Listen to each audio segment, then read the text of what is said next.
30 seconds. 25 seconds. 20 seconds. 15 seconds. 10 seconds. 9, 8, 7, 6, 5.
Good afternoon, hockey fans. We're broadcasting to you live from the Houston Fieldhouse on the campus of Rensselaer Polytechnic Institute in Troy, New York, as Family Weekend continues here at RPI.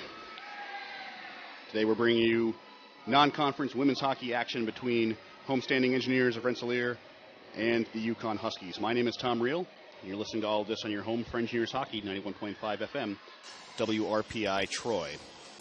The Engineers come into this afternoon's action with an overall record of 0-4-1 in their 5 games that they've played. This is their first game of the weekend, and their opponents, the Yukon Huskies, have an overall record of 2-3-2. So the Engineers coming into this first of 2 games this weekend against the Huskies. They are looking to snap a school record 15-game winless streak that dates back to last January. They've had a rough go of it so far this season, as they've started off the year 0 for 29 on the power play. Their penalty kill not much better at 11 for 18, 61.1%. Neither of those numbers certainly what the Engineers are looking for. Starting for RPI this afternoon at forward, the top line of Taylor Mahoney, Alexa Grusho, and Shayna Tomlinson. Second line of Laura Horwood, Lauren Wash, and Whitney Wren. Katie Rooney, Mary Mankey, and Ali Svoboda on the third line. The fourth line consists of Mariana Walsh, Lindsay Hilwa, and Marissa Raspa. Defending for RPI this afternoon, Hannah Bohanek on the top pairing with Brandy Banks. Delaney Middlebrook is with Catherine Schilter. And Amanda Kimmerly is with Jen Godin on the third pairing. Starting in net for RPI, Kelly O'Brien, the senior out of Sussex, Wisconsin, has an overall record this season of 0-2-0. And her number is not so hot early on this season. She has an overall goals against average of .558 and a save percentage of .857, although it's fair to bear in mind when looking at those numbers that the Engineers have had a pretty rough start to their season in terms of the teams that they've played. They started off their season with a long road trip out west to take on North Dakota, one of the top teams in the country, and then had a rough outing against the Bemidji State Beavers the following afternoon in Minnesota. Engineers on their first full... defenseman from Richmond, British Columbia, number 7 freshman Leah Lum. A defenseman from Stillwater, Minnesota, number 17 junior Caitlin Hughes. In goal this afternoon for the Huskies from Waterford, Ontario, number 29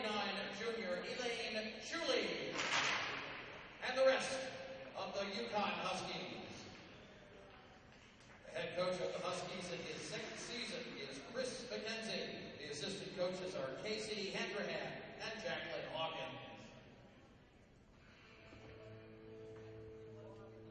Now, introducing the starters for your RPI engineers. All over from Cary, Illinois, number 8 senior co-captain Taylor Mahoney.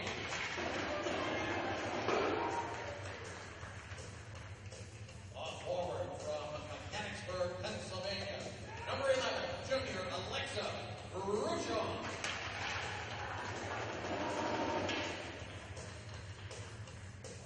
Forward from Guilford, New Hampshire, number 14 freshman Shayna Tomlinson.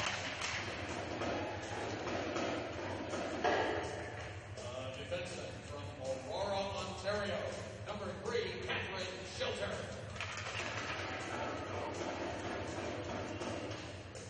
Defenseman from Clarence Center, New York, number 12 junior Jen Godin.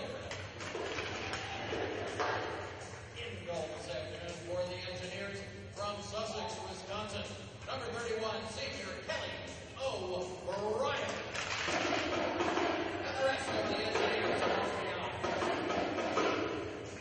The head coach in his 12th season is John Burke. The assistant coaches are Melanie Green and Derek Alfama. Ladies and gentlemen, we ask that you please rise for the playing of the national anthems of Canada and the United States by the RPI Pet Band.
And before we get started with the first period of action here at the Houston Fieldhouse, we'd like to thank the Rensselaer Union, which provides the funding for WRPI and all the club-related activity of the Institute, including WRPI's coverage of RPI hockey, football, and baseball. Just a reminder, WRPI is on the World Wide Web. Point your browser to www.wrpi.org. You can pick up WRPI's broadcast 24 hours a day, 7 days a week. So long as WRPI is broadcasting, we will provide that broadcast on our internet feed. Once again, that is wrpi.org. WRPI Sports is seeking current RPI students to make live calls of RPI athletic events such as this one. If you'd like to express interest, contact us at wrpi-sports@rpi.edu. Engineers are dressed in their home whites with red and black trim. Yukon in their road blues with red, gray, and white trim. An interesting combination for the Huskies. They recently changed their logo to be a little more fearsome Husky face. Those are resting on the shoulders of the Yukon Huskies. Engineers skating from right to left across your radio dial here in the first period. And just a reminder, you're listening to live coverage of Engineers Hockey on 91.5 FM, WRPI Troy. My name is Tom Reel. We're about to drop the puck between RPI and Yukon. Gershow wins the faceoff back for the Engineers. It is Schilter pushing through the neutral zone, and that'll be pushed ahead by Tomlinson deep into the zone, picked up behind the Yukon net by Caitlin Hughes. Hughes now with it in the near corner. Gets a D-to-D pass behind her own net. Across for Leah Lum. Lum gets it forward and into the Yukon zone. Schilter is the first one back behind her own net to grab it. Godin lifts it on for Mahoney. Mahoney will just swing around and dump it out of the zone. That's going to head all the way down the ice, though, and it's icing on the Engineers. 19:18 left here in the first period. No score between RPI and Yukon. As the face-off gets ready to come to the left of RPI goaltender Kelly O'Brien. Snodgrass, one of the top scorers for Yukon, settles in against Grushaw. Grushaw wins it back into the corner, no one there, so she picks it up and sends it across for Godin. Godin back up to Grushaw, coming through the zone. Grushaw coming in, now takes a shot, and that's saved away by the netminder for Yukon. That's Elaine Chuli. And now this is Wren with it along the near boards. Puts it behind the Yukon net. Now digging forward in the corner. And it's the Huskies that will come away with it. Chip it off the glass, but Bohonic is there to keep it in. Now Horwood with it on her backhand. Pushes back, and she gives it away in the slot. And the puck squirts out of the zone. Horwood will slam it back down in as RPI touches up. Chuli behind her own net. Tries to swing it up to the far boards, but there's two Engineers there to do battle with it along the far boards. Wash is there with Horwood. Horwood gets it clear, but it's out to Jessica Stott for the Huskies. Now Wren pins Stott up against the far boards. I'm sorry, the end boards with behind the Yukon net. It comes free. Yukon gets it out of the zone. That is Borisov for Yukon, but she turns it over in neutral ice. Wren goes across the red line, throws it down as RPI changes. Now the Huskies looking to break out.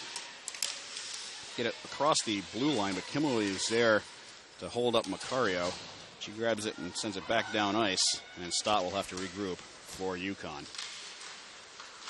Back up for RPI, and a shot from the top of the circle is saved by Chuli. That was by Godin. Now the Engineers with the puck in the neutral zone. This is left off for Mankey. Mankey swings it into the slot. Nobody home, and it's picked up by Stott, and she'll just get it right out. Yukon now moving up ice 3-on-3. Here is Zimmer bringing the puck past the goal line.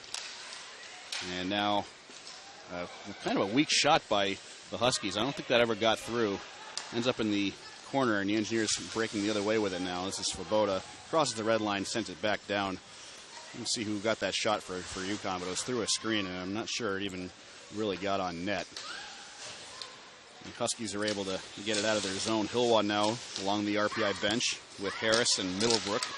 Middlebrook is able to get it free, but it's picked up by Allie Hughes for Yukon. She'll try to push it on for Rachel Farrell. She can't get it out of the neutral zone. RPI intercepts, and they're moving the other way with it now. This is Walsh trying to make a move, and now we've got a whistle and a hand pass. Yes, they're going to say, well, I'm not sure what they're saying. The face-off is coming up inside the Yukon zone. It could be any number of things, and I guess it's a penalty after all.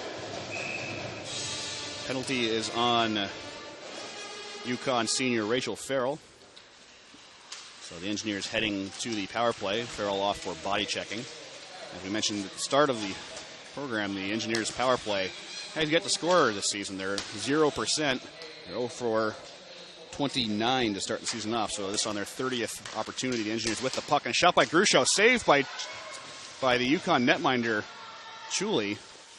Pops back out. Now Grusho with it in the corner. Up to Schilter at the blue line. Schilter gets into cross ice. Now back to Schilter. Shot at the top of the slot is blocked in front. Now Grusho has a shot blocked. Comes up for Wash at the top of the circle. She can't get a shot off. And UConn penalty killer is very aggressive here, but RPI still maintaining control. Svoboda in the far corner. Gets it around for Walsh. Now Walsh at Grusho. Grusho to Schilter at the point. Schilter walking into the slot. Gets it over for Wash. Pass to Grusho goes long, and it's picked up by Svoboda. Svoboda swings it around for Mahoney.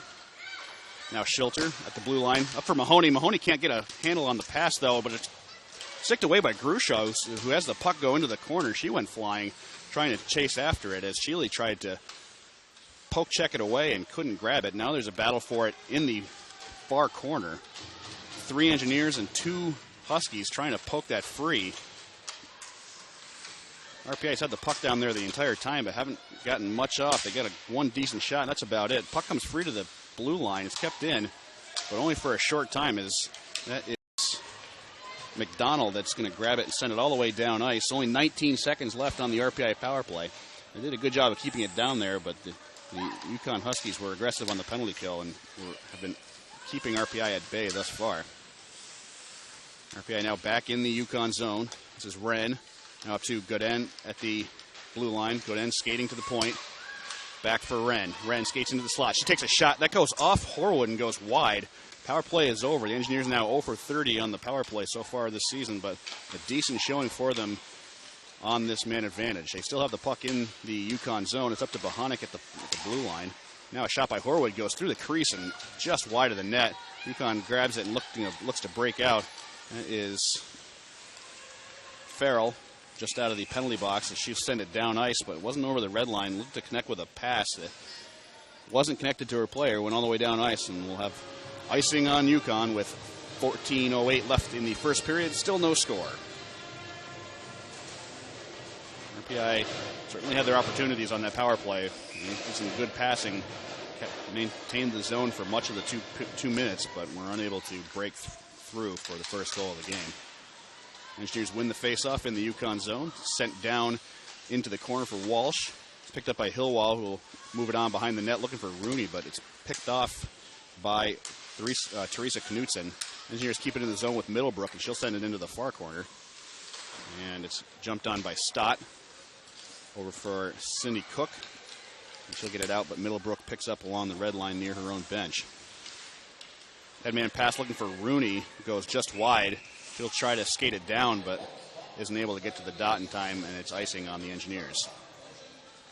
13:35 left to go here in period number 1 between the RPI Engineers and the UConn Huskies. Here it's family weekend at RPI. This is the second game of a triple header of sports action here on WRPI this day. We just heard the football team against Hobart finished up about half an hour ago, and the men's hockey team takes on Bentley this evening here at Houston Fieldhouse. Walsh bringing it out of the RPI zone, but it's picked up by UConn in the neutral zone and just sent back down. Schilter on the puck now. Schilter tries to bank it off the boards for Mahoney, but she can't grab it. It's going to go in on net, or almost did. It was picked up by Lexi Lurch just in front of her netminder. And now UConn going the other way with it. This is Snodgrass. She's 1-on-3. She has a trailer with her. She takes a shot that's saved by O'Brien. RPI now trying to scoop the puck and move it back towards the blue line. That is Banks getting it out. Now Grusho swings around, sends it down in from about the blue line. It's picked up behind the net by Chuli. And now a shot from the far boards is saved by Chuli, and she'll hold on to it with 12:35 left in the first period. Kind of a weaker shot by Grusho, just kind of slinging it on net to see what happens. That was quickly smothered down by Elaine Chuli, the 5'6" junior out of Waterford, Ontario. Part of this UConn squad that's actually been a part of Hockey East for better part of well over 10 years now. Their men's counterparts just joining Hockey East for the first time this season. Shots are 5-2 in favor of the Engineers here in the opening 10 minutes of this contest. It certainly illustrates pretty much the flow of play so far, as RPI has been the aggressors early on in this one. For now, the puck rests in the RPI zone. It's sent down behind the net by the Huskies, picked up by Banks. Left for, it's like Bohanic down there. Now Bohanic and Banks trying to get the puck free from Macario behind the RPI net. It's given away, but the Engineers can't capitalize to clear the zone. There's Zimmer going down behind for UConn. Picked up by the Engineers. Wash brings it out, brings it along the RPI bench, and crosses over the red line and sends it down as the Engineers change. Chuli gets it up for Sidney Cook, and it's picked off by the Engineers in the UConn zone. That was a good move by Svoboda to keep it in. Svoboda now in the far corner, trying to get it up for Katie Rooney. Rooney drops it for Mankey. Mankey in the far corner. Now to Svoboda. Svoboda behind the net. Picked up by Rooney. Rooney around the near boards. Leaves for Svoboda in the near corner. That is back to Mankey behind the net. Tries to put it in front, but her centering pass is taken by McDonald, who will send it down ice. UConn trying to move with numbers, but the Engineers' defense got back in time to prevent anything from happening. And it's taken by Godin behind her own net. She crossed the red line, send it down ice. Picked up by Chuli behind the net. UConn will just try and slam that out of there. They get it out. Raspa's got it along the RPI bench. They send it in. Hughes intercepts for UConn, and now the Huskies going the other way. That is Fleming sending it behind the RPI net. Comes back to Hughes at the point. She winds up for a slap shot, but the whistle blows, and it's going to be a penalty on the Huskies. Hooking call in the offensive zone is going to put RPI back on the power play for the second time this afternoon. Call going against Kayla Campero, the 5'10 senior from Wallingford, Connecticut. RPI still looking for that first power play goal on the season. They're 0 for 30 now. And this is their 31st opportunity. Face-off coming to the right of Chile, won by Grusho. It's back to Schilter at the blue line. Schilter tries to tap it in, but it's picked up by UConn, and they'll just get it out of the zone. Schilter will go back to get it along the UConn bench. Now Grushaw tries to move it on, one-touch pass to Svoboda, but Svoboda was ahead of the play, and now the puck ends up in the RPI bench for a face-off in the neutral zone. With 10:03 left in the first period, no score. Shots are still RPI 5-2, and 1:41 remaining on the penalty to Campero. And here's win the face-off. Wash sends it into the zone from the center of the RPI shield. And now Wash at the blue line has a pass to her, but she can't get a handle on it, and it squirts right into the neutral zone. RPI will have to come back and get themselves onside. That's an unforced error on the Engineers that's going to cost them a good 20 seconds at least. But UConn persistent on the forecheck. They're keeping RPI pinned now deep in their own zone. That unforced error is really costing the Engineers here now as they seek to come back up ice with it. Svoboda brings it into the UConn zone. Right after getting over the referee's crease, she sends it back down ice. This is Mahoney. That's picked up by Svoboda. Shot saved by Chile. And coming on to pick up the rebound was Godin, but she couldn't handle it. Now it's along the near boards. Picked up by Grusho, who just picked a pocket of the defender. Now skates around another defender. Gets it to Bohanic at the point. Over for Godin. Godin takes a shot. It looks like it deflected in front. Might have gone off the waffle board of Chile, but the Engineers still have it. This is Godin back up at the blue line. She walks over towards the point. Leaves for Grushaw on the near boards. Grushaw takes a shot. That's blocked in front. Grushaw now over for Bohanic. Bohanic takes a shot that goes wide of the net. That shot coming from the top of the far face-off circle. Godin now up for Mankey, and now to Wren. Now Mankey at the top of the near face-off circle. Tries to leave it for Godin, but Godin was not able to reach out and grab it quickly enough. 10 seconds remaining on the RPI power play. Mankey back into the zone. Mankey takes puts it in the center for Horwood, but Horwood couldn't get a shot off, or if it got off, it went just wide. Power play is over. The Engineers unable to convert. Now just out of the box is Campero. She's got a kind of a breakaway. Takes a shot, but is kicked away by O'Brien. Probably the best opportunity that UConn's had so far. And now RPI going the other way with it, but Mankey can't chase it down, and Hughes will grab for the Huskies. Shot by UConn from the blue line goes wide, and it's picked up by the Huskies. Now it's stolen away by Middlebrook. And it's Rooney going with it. Now Rooney with a mini breakaway. She has an opportunity. She can't get a shot off as the puck was just kind of gliding behind her. She couldn't grab it in time, but the net is off its moorings. And the face-off comes up in the UConn zone with 7:50 left in the first period. No score here from the Houston Fieldhouse. Engineers 0 for 2 on the power play in this one. Their power play was continue. But they've looked good at the very least, being able to hold the attacking zone with the 5-on-4 advantage. Face-off, I guess, has come out of the UConn zone. I guess they're going to say that it was that Rooney was the one pushing the net off its moorings. Face-off won by Walsh for RPI. Bohonic sends it back down ice behind the UConn net, picked up by Chile.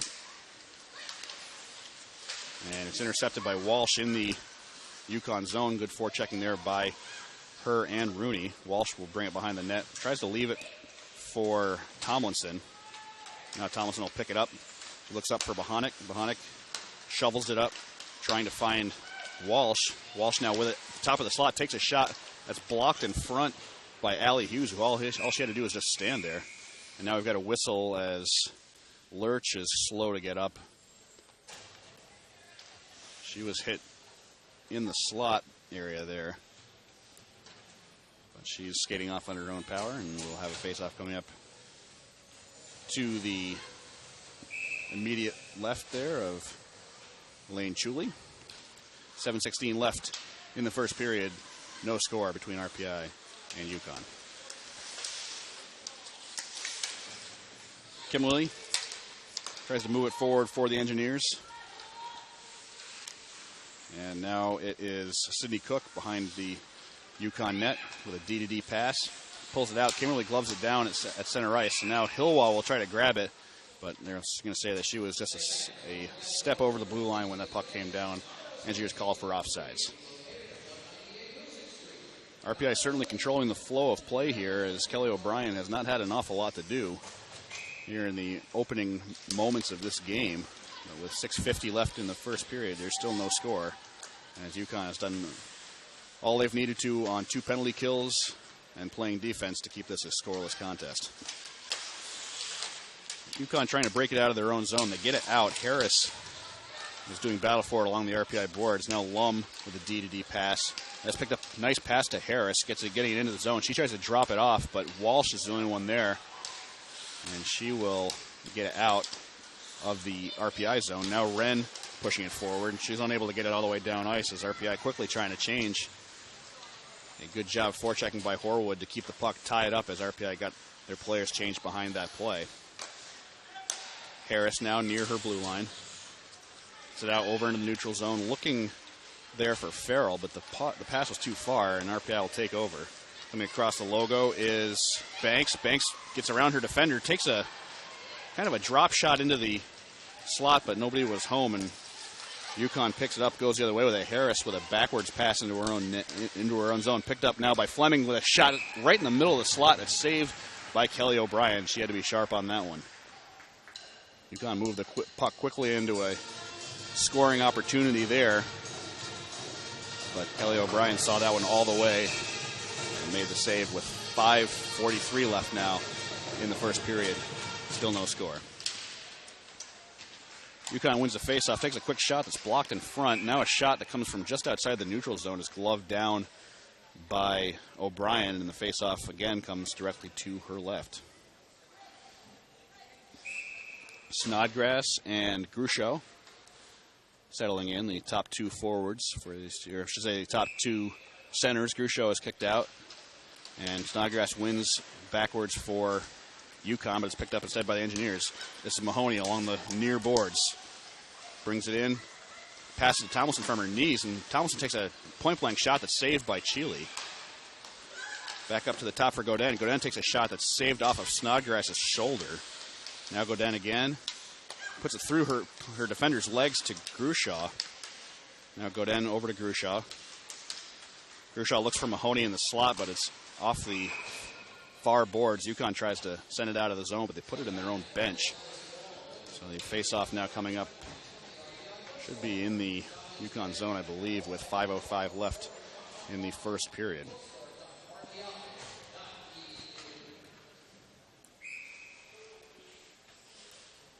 Horwood loses the faceoff for RPI as the Huskies control behind their own net. Macario along the near boards. Weekly tries to push it out, and Horwood's there to easily keep it in. Horwood whips the puck around her defender. That is Cook. Middlebrook keeps it in at the point. Horwood tries to send it back over towards the far corner. There's nobody there to pick up, and UConn will grab the puck. Intercepted in the far corner now by, in the near corner by Wren. Now Horwood will go after it as it's shoveled back by the end boards. Horwood is being dogged by one UConn Husky. That is Cook, and now Fleming comes over to try and work it free. And that ends up getting free to Lauren Wash. Now Middlebrook with it along the blue line takes a shot, and Wren tries to redirect it, but it ends up over by the far boards. Now Schilter with a one-time shot from the blue line. That's dropped in front, and UConn will take it the other way. Pass by Zimmer is intercepted by Wren. Wren drops it. It's picked up by Buress. Buress moving in. Takes a shot that might have glanced off the leg pad of O'Brien, but ends up going wide, it looks like. And now here's UConn in the RPI zone. McDonald fakes a shot. It's along the far boards. Leaves for Buress. Buress walks in, and a save by O'Brien. We got a penalty coming up on the Engineers. It is a hooking call. And it appears that the guilty party is Catherine Schilter as she skates off towards the penalty bench. RPI going on the penalty kill for the first time this afternoon. Shots are now even at 6-6. And as bad as the RPI power play has been, the penalty kill has not been strong either. As the Engineers killing penalties just over 60% to start the season off. RPI wins the face-off, and they get it down ice. Mazzario is going to pressure on the forecheck, keeping UConn from moving down ice quickly. I'm sorry, that was Mahoney on number 8, I suppose. Puck heads down ice as RPI grabbed it in the neutral zone and sent it back down. Some good penalty killing here by Svoboda and Mahoney. And it's swung around by Horwood. Grabs it in the UConn zone and just sends it back down. So 1:19 left on the penalty to Schilter, and the Engineer penalty kill has kept UConn from getting anything going here on the power play. UConn finally gains the zone. That is Zimmer getting it up to the blue line now for Fleming. Fleming across for Caitlin Hughes. Back to Fleming, playing catch along the blue line. Gets it in down low for Kelly Harris. Harris whips across for Hughes. Hughes takes a shot. That's saved by O'Brien. She doesn't know where it is. Kimberly is down there as well, and the puck is and the whistle blows. Not sure where the puck ended up, but it was not in the back of the net, which is all that Kelly O'Brien cares about right now. See the faceoff coming up to her right with 2:31 left in the first period. 51 seconds left on the penalty to Catherine Schilter. No score yet in this one, but UConn on the power play, and they were pressuring right there for the game's first goal. Huskies win the faceoff. This is Fleming. Back to Hughes. Hughes drops it down low for Zimmer. Back up to Hughes at the point. Across for Fleming. Fleming takes a shot through traffic, gets through everyone and goes wide. Picked up by Zimmer on the far boards. Zimmer tries to pass it up for Fleming, but it's a weak pass. And Tomlinson's going to pick it up. She just pokes it out, and now she's going after the puck as well. She's got control of it in the UConn zone along the far corner. She's got 4 UConn players around her, so that's going to be a feeble attempt to continue forechecking at that point, and puck ends up back down ice. UConn's got a change behind the play. RPI can't control it, though, as UConn moves into the zone. Back up to the point for Stott. She'll whip it down. Huskies unable to find it. Power play is coming to an end.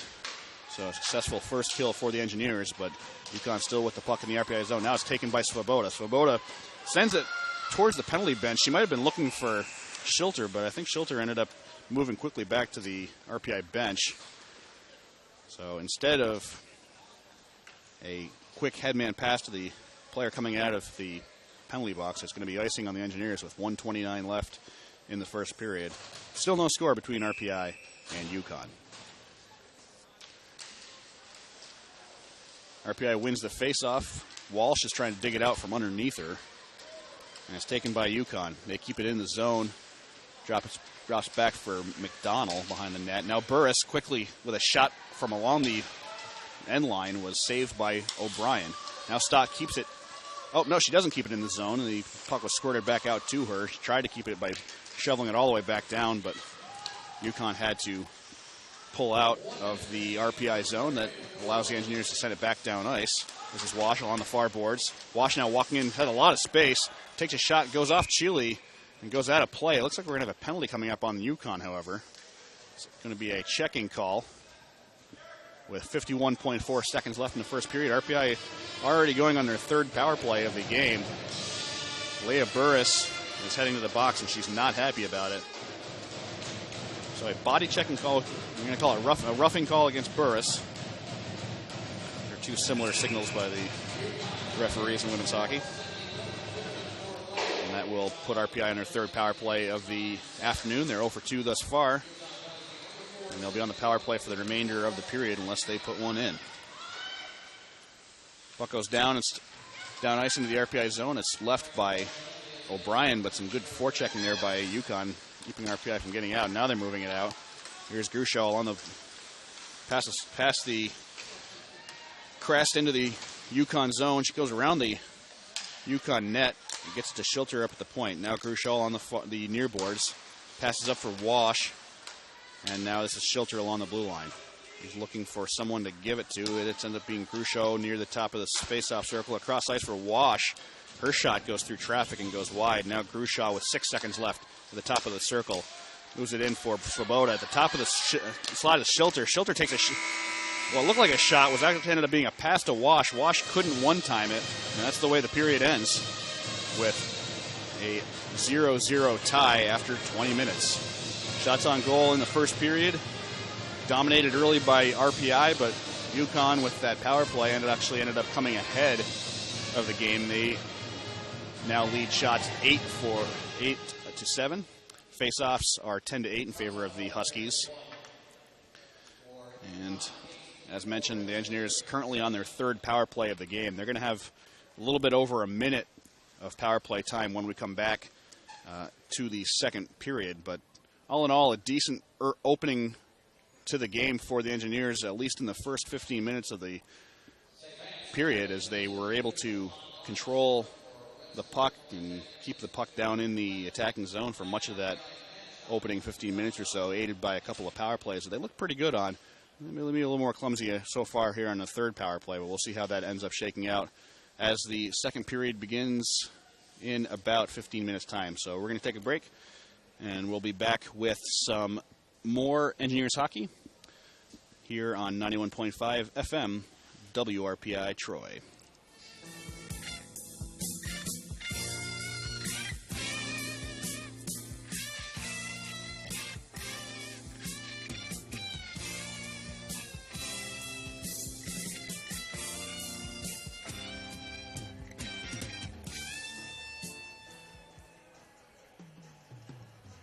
For America's wounded warriors, sometimes coming home can be a battle in itself.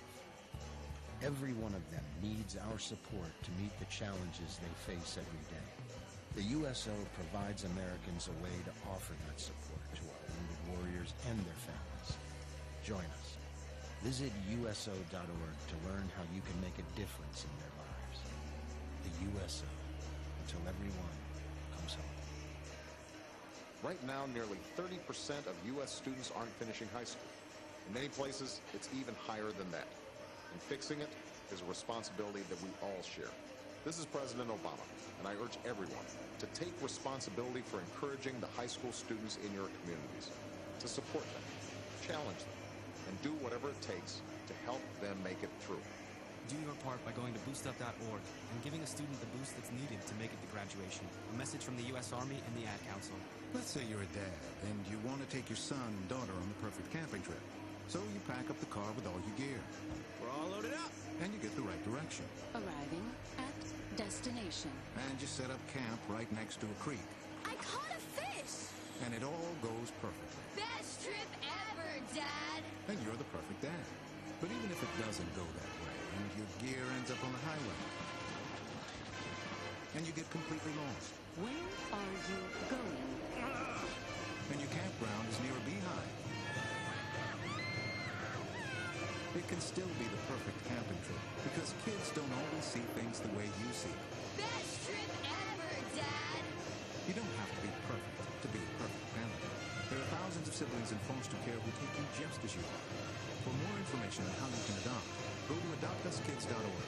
A public service announcement from the U.S. Department of Health and Human Services, Adopt Us Kids, and the Ad Council. I'm so glad you left that stupid party. No joke. Hey, baby, are you over the library book? Because you got fine written all over you. Oh, barf. What about that girl with the hoop earring? Ridiculous. When she was dancing. Megan, look out! Look out!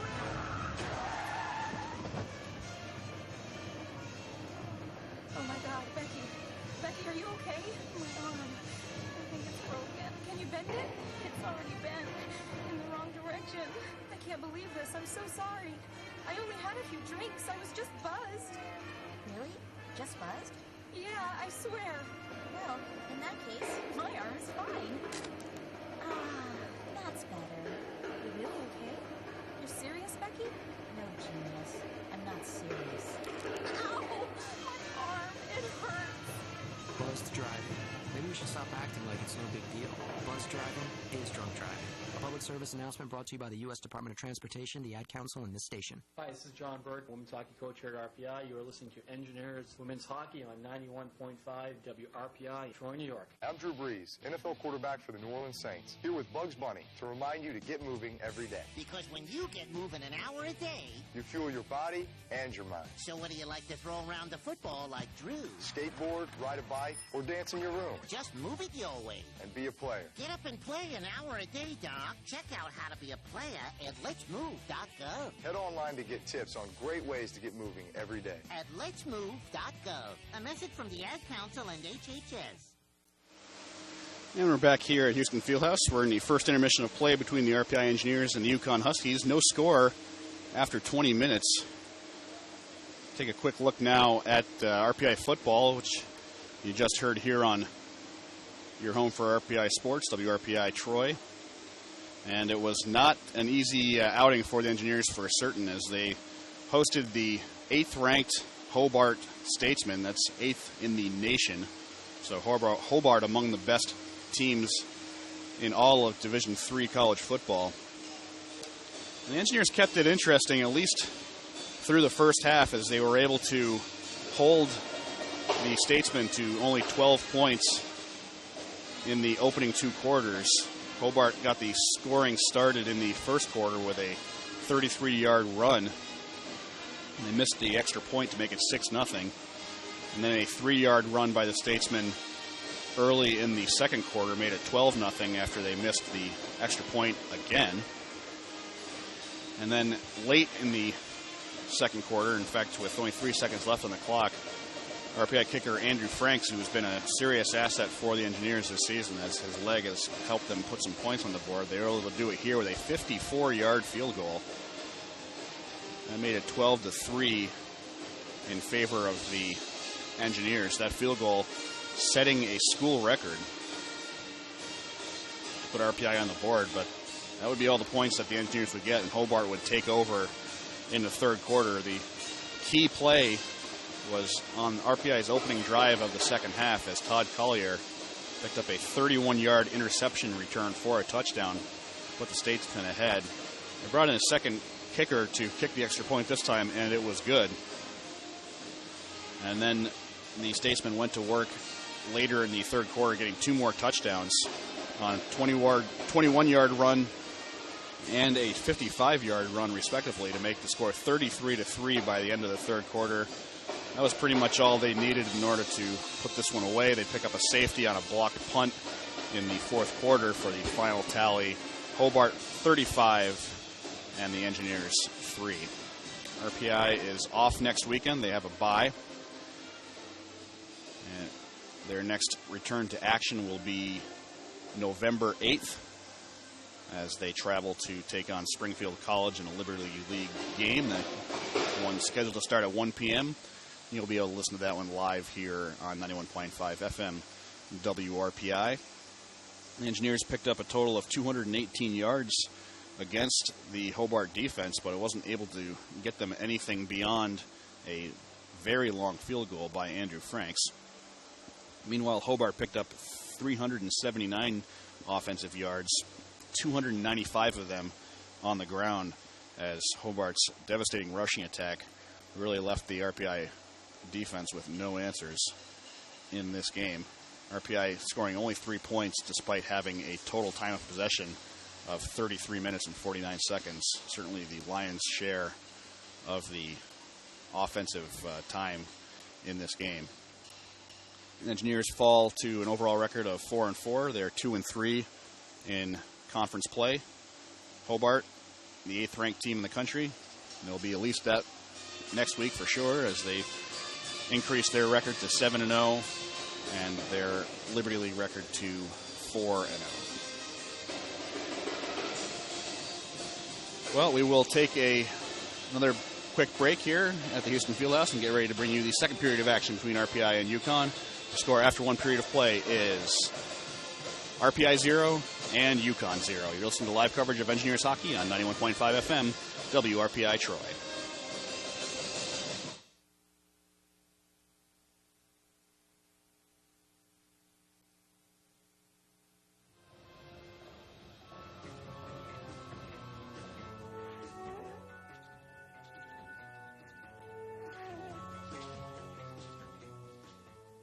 Attention parents of young children. The following is a partial list of things that are probably happening in your back seat that you're completely unaware of. A food item is probably being stuffed into a crack. A strange sticky substance is being spread everywhere. Deep, sustained, nasal exploration. Someone is probably making faces. Hitting back. The cleaning of muddy shoes. Farting! Something is probably spilling. Gum is lodging in hair. And your kids are probably riding in car seats that are being used incorrectly. In fact, 3 out of 4 kids are not as safe as they should be. But the latch system is in most cars and makes it easier to get it right. Just attach the top tether and the lower anchors. The ones down near the old sandwich and the melted down crayons. Anchor, tether, latch. The next generation of child safety. A message from the U.S. Department of Transportation and the Ad Council.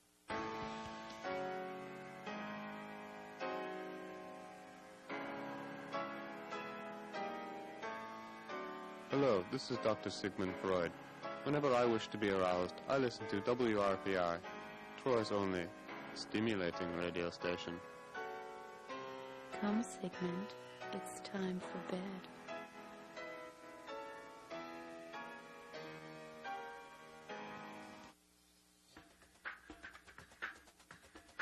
They just don't understand. I feel like I'm different. I know I'm supposed to handle this on my own. I just don't know if I can. I don't need advice. I just need someone to listen. Who can I trust? Hello, Teen Talk. Teen Talk, the only confidential listening line staffed by teens in the Capital District who are trained to listen to your concerns about relationships, substance abuse, stress, pregnancy, and anything else that's on your mind. Teen Talk is a confidential listening line for teens staffed by teens. When your parents are talking at you, the teachers are talking over you, and your friends are talking about you, then you really need someone to talk to. Teen Talk is open Monday through Friday, 3 p.m. to 8 p.m. when school is in session. The number is 383-4680. That's 383-4680.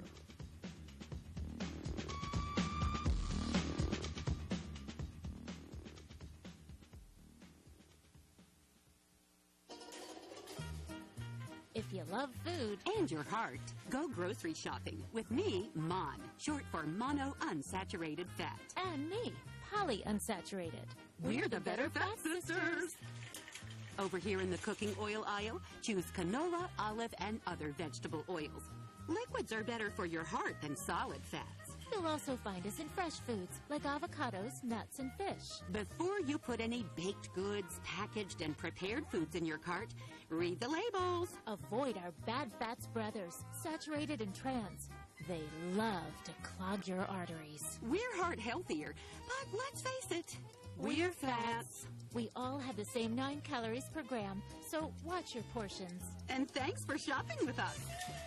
The Better Fat Sisters. Be kinder to your heart.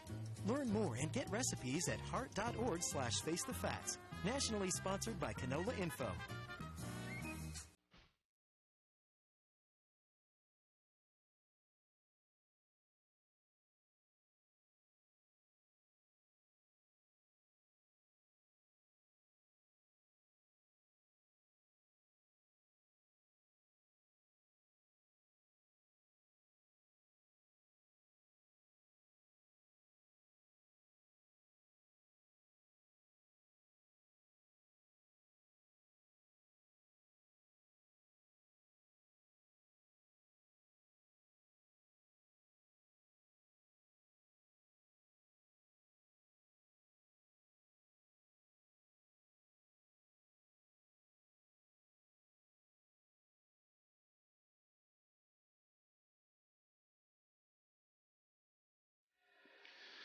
And welcome back inside the Houston Fieldhouse here on the campus of Rensselaer Polytechnic Institute in Troy, New York, as we get set to bring you the second period of action in non-conference women's hockey play between the RPI Engineers and the Yukon Huskies. My name is Tom Reel. You're listening to all of us on your home for Engineers Hockey, 91.5 FM, WRPI Troy.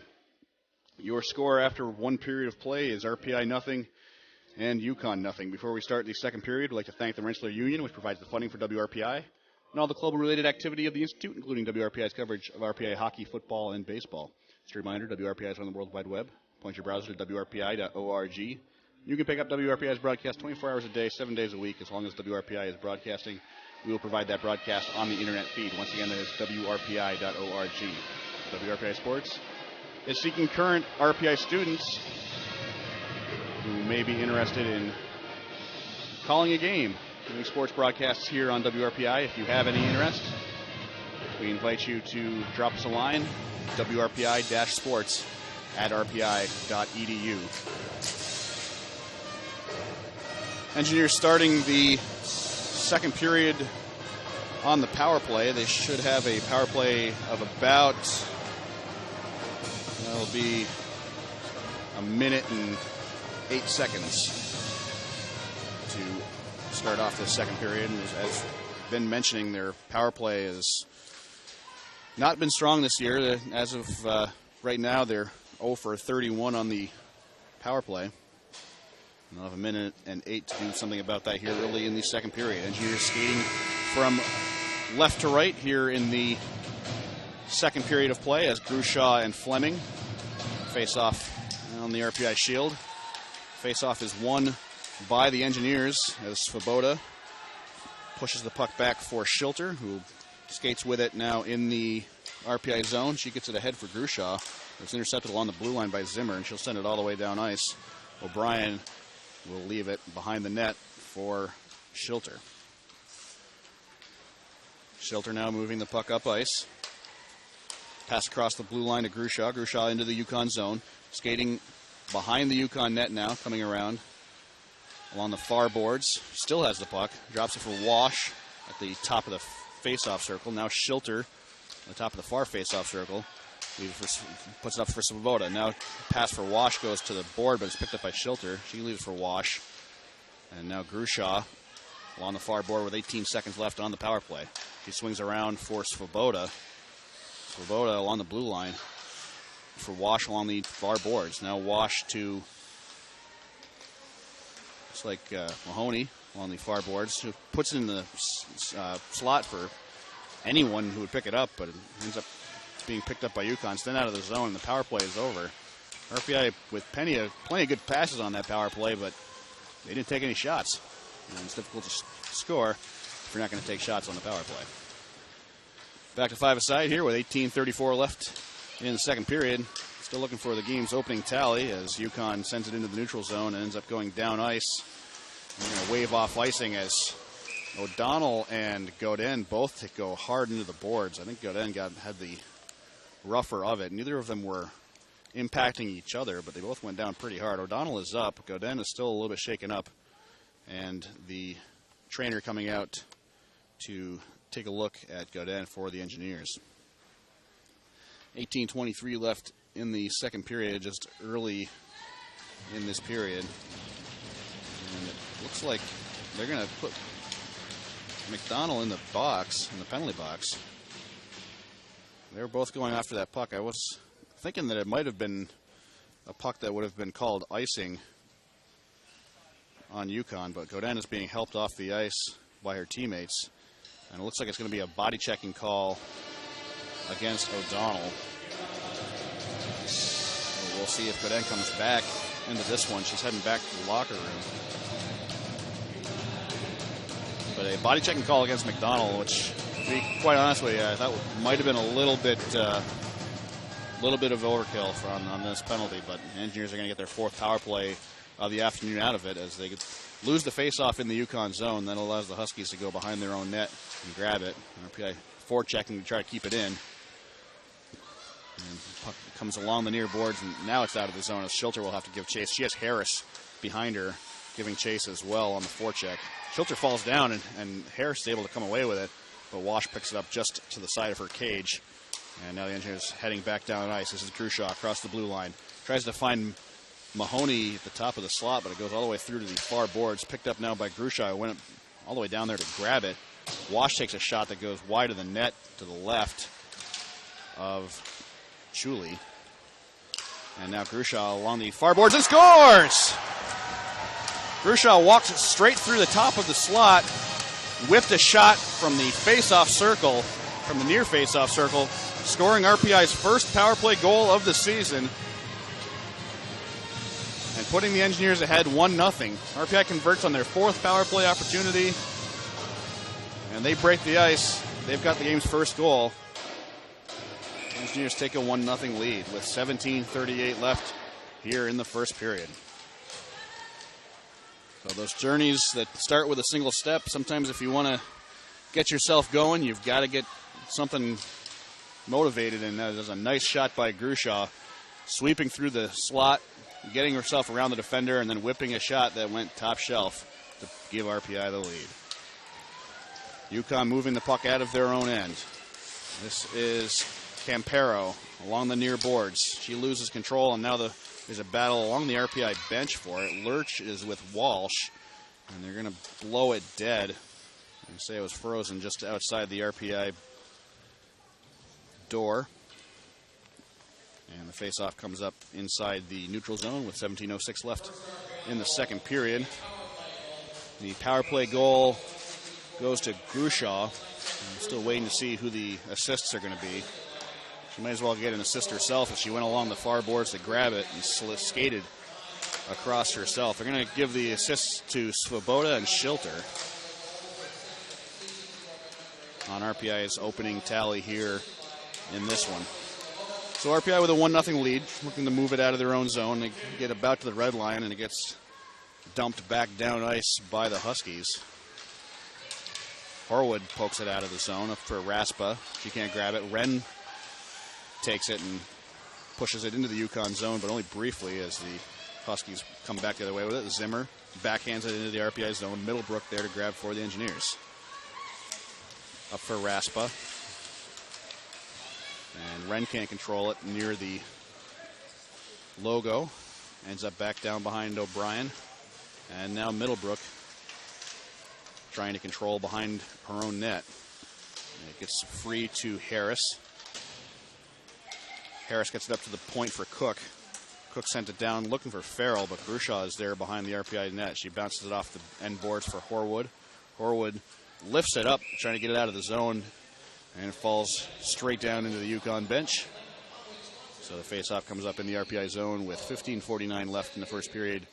Engineers now with a 1-goal lead That's officially Grushaw's second of the season from Swoboda and Schilter at 2:22 of the second period, opening the scoring here in this one. Huskies win the faceoff. Try to get it up for Cook at the point, but it's intercepted by Tomlinson. Now RPI going the other way, 3-on-2. Here is Mahoney taking a shot that's saved by Sheely. Goes behind the UConn net, up for Mahoney now in the far corner.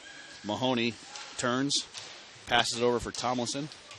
Tomlinson trying to get the puck free from Leah Burris.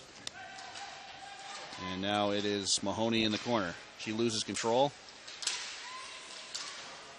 And UConn will clear it out of the zone. That's up in the air. Grushaw tries to glove it down, ends up having to retreat with it into her own end. And now Tomlinson along the near boards. Burris grabs it and just slips it behind the RPI bench up for Knutson.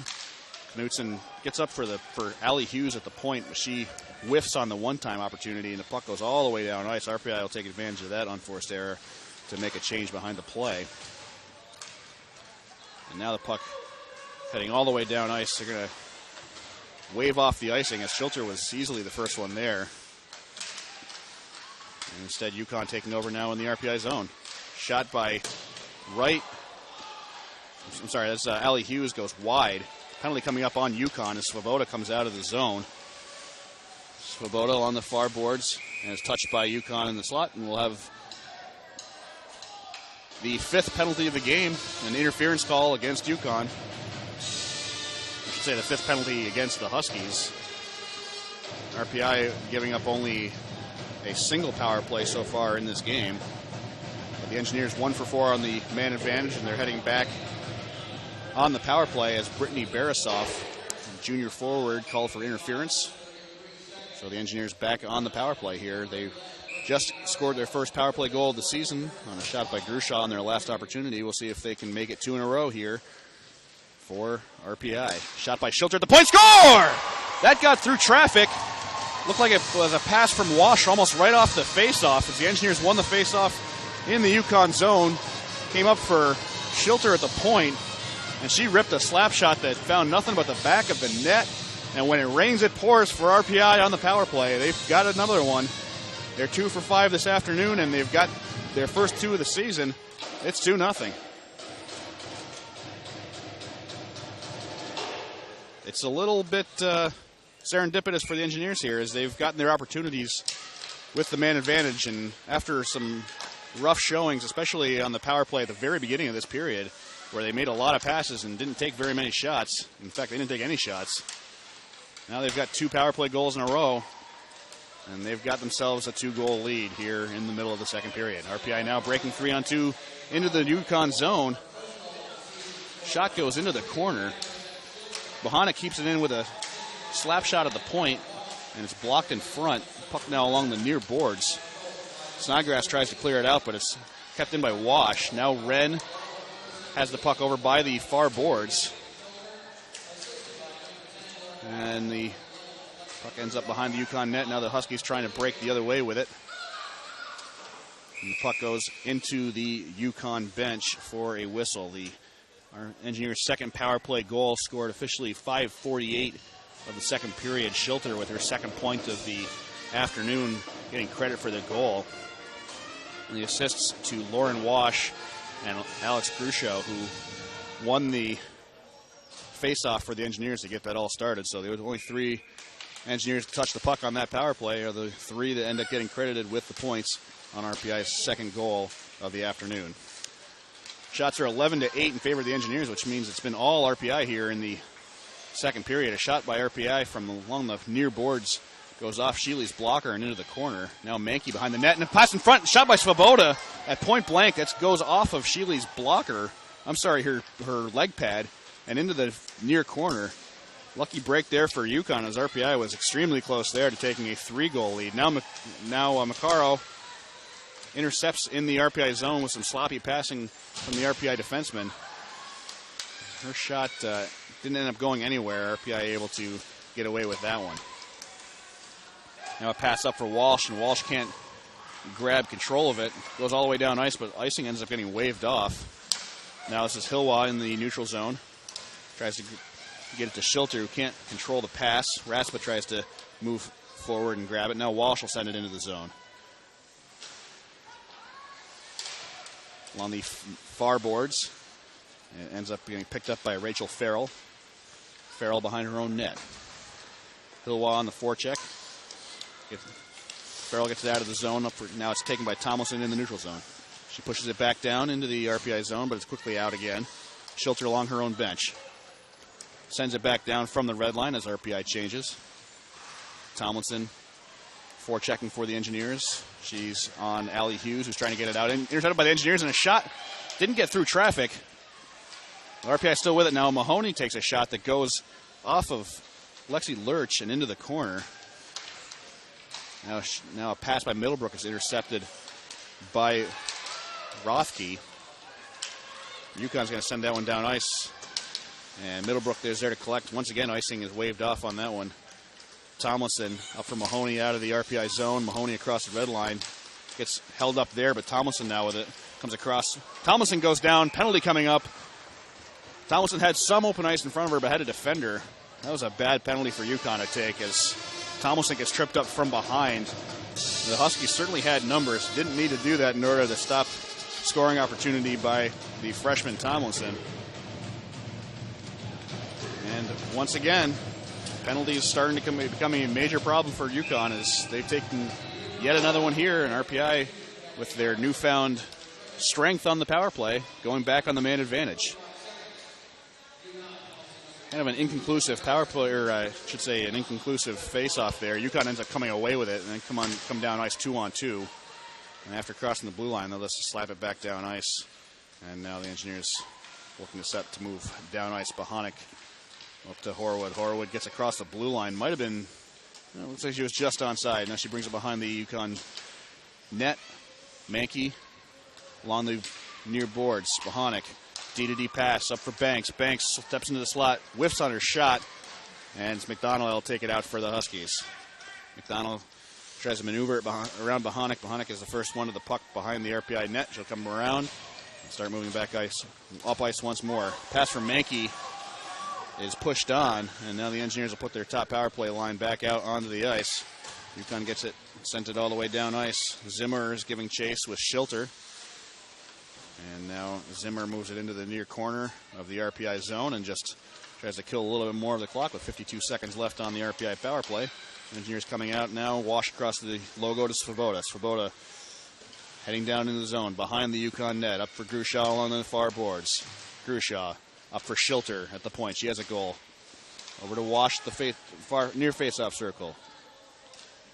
Kind of a pass ends up in the corner for Grushaw, who had the first RPI goal. Now Schilter and Grushaw playing catch along the far boards. Schilter tries to push it in, and it's taken by UConn. RPI keeps it in the zone, though, as Mahoney twirls around to keep it along the blue line. Now into Svoboda, and a shot goes right into the midsection of Stott just in front of the crease. Referee didn't see where it went and blows the whistle just before she drops it. So a lucky break there for UConn with 14 seconds left on the penalty to Harris as Hilwa steps in for the Engineers. Tie up at the face-off circle. Engineers come away with it in the end as Bohonic grabs it. Coming up from her position on the blue line, now behind the UConn net. Puck squirts free to the near boards, up for Bohonic. Bohonic tries to get a pass across to Banks, but it gets tipped in front by Snodgrass. Now Snodgrass going after it. A breakaway for UConn. Just out of the box is Harris, and she puts it just wide. Lucky break there for the Engineers as UConn had numbers. They basically had a 2-on-none after Snodgrass got up with it and got Harris out of the box. Harris just put it wide. That reserves the shutout for now for the Engineers. They have a 2-0 lead with 8:49 left in the second period. Unable to convert on that power play, but they've scored two power plays on their last two power play goals, I should say, on their last three opportunities here in the second period. UConn really digging themselves into a hole with the penalties that they've been taking in this game. Engineers with it now in the UConn zone. Schilter along the blue line. Looking around, trying to see who to pass it to. Tries to find Horwood. Horwood can't keep a handle on the puck, and it's turned over to UConn. That is Harris along her own bench. And now it gets sent down into the RPI zone. Schilter there to collect it. Up for Lauren Wash. Wash has to curl around and get around her forechecker. That is McDonald. Now Wash bringing it up ice into the zone. Cuts around her defender. Nice move. Tries a backhand shot that I think was blocked in front. At any rate, didn't get on net. And now UConn going the other way with it. They're 2-on-1. That is Lum with it, and she'll take it just in. And O'Brien makes the save, but it squirted right behind her and kind of just trickled wide of the net. And now RPI back with it the other way. 2-on-2 and a goal! Alexa Grusho takes a shot from the far face-off dot as the Engineers move quickly in transition the other way after almost giving up their first goal of the game. Grusho, the 2-on-2 opportunity, just whips a shot that beats Sheely. With 7:37 left in the second period, RPI looking good in this one. They are up 3-0 on the UConn Huskies. We'll get the full details of that goal in just a minute, but RPI looked very good right there, moving quickly down ice in transition. Their first even-strength goal of the afternoon. And UConn certainly in a very deep hole now as they look to begin trying to climb back from a 3-0 deficit, but they've not had the puck possession that they need to make that seem like that's something that's going to be forthcoming. They've got to turn the flow of this game around quickly if they're going to get back into it. Tie-up is along the far boards in the RPI zone. UConn sends the puck across ice to the near boards. Now Banks and Zimmer are battling for it in the near corner with Grushaw and Macario there. Macario. Grushaw will grab it. She'll send it all the way down ice. This is going to be icing on the Engineers. The official scoring on the third RPI goal, Alexa Grushaw's third goal of the season, her second of the afternoon, with the lone assist going to Whitney Wren, who picks up her first assist of her collegiate career. And once again, another penalty coming up on the UConn. They've just been a practical conga line to the box there this afternoon. It's not helping them at all. This one is Reese Macario going off for holding with 6:42 left in the second period. I've honestly forgotten how many times the Engineers have been on the power play. I believe this is their 7th opportunity on the man advantage. They're 2 for 6 so far this afternoon. And if you're down 3-0, you can't be taking penalties behind the play like that, and that's pretty much what just happened. UConn now, after winning the faceoff in their own end, sends it all the way down ice, and the Engineers there to pick it up and bring it back down. Horwood tries to drop it for Tomlinson. This looks like the Engineers' second power play unit out there again. Snodgrass picks up and sends it back down ice from along the near boards, and O'Brien is there to stop it. UConn doing a good job on the forecheck here as Farrell wastes another couple of seconds. Now Grushaw across the blue line into the UConn zone. She's looking up, looking for someone. Tipped in front by Mahoney. It looked like it was a pass that Mahoney was just trying to maybe redirect, but it ended up going wide of the net.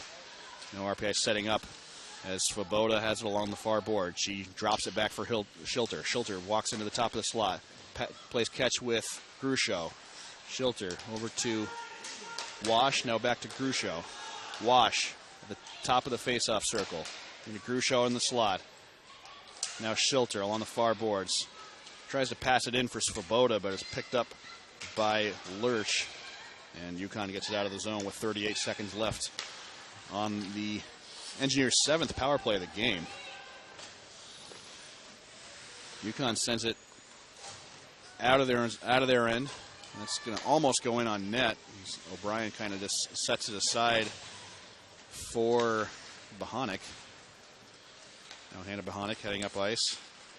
Gets it up for Rooney. Katie Rooney tries to leave it for Hillwide, but it's picked up by the Huskies. And Banks has to snag it in the neutral zone. Up for Walsh. Walsh leaves it now for Rooney. Rooney behind the UConn net. Power play has expired. Teams are back to 5 aside as Macario comes in to join the play. Now Walsh has it along the far boards. Engineers still holding the puck in the UConn zone. Dropped in front.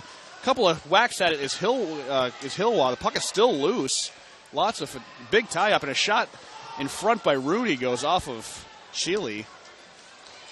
Almost easier to score there. Now 2-on-1 the other way for UConn. Pass comes into the slot for Zimmer, but she can't hold onto the puck. I'm sorry, that was Fleming in the slot. Can't hold onto it on the backhand. Another golden opportunity goes by the wayside for UConn as they had numbers going the other way just shortly after coming off their penalty kill. Now the puck down in the RPI end. UConn setting up. Stott at the point. Blocked in front. And a quick kind of backhanded chip goes just wide. And now UConn again coming around the net. That is McDonald, I think. McDonald trying to stuff it around. And O'Brien there to make the save. She's got it in her glove. And the faceoff coming up in the RPI zone with 3:42 left in the second period. RPI with a 3-0 edge on the strength of a couple of power play goals here in the second period. And then a nice goal by Alexa Grushaw in transition, giving RPI the commanding lead that they now hold.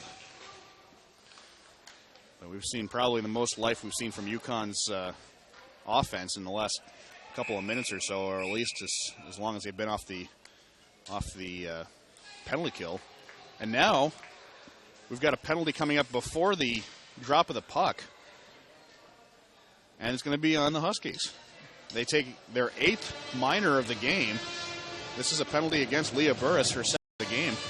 I'm not even sure what happened there. It was not during the flow of play. They were getting ready for a face-off. There was some discussion going on, and now Burris is off. It's a 2-minute penalty.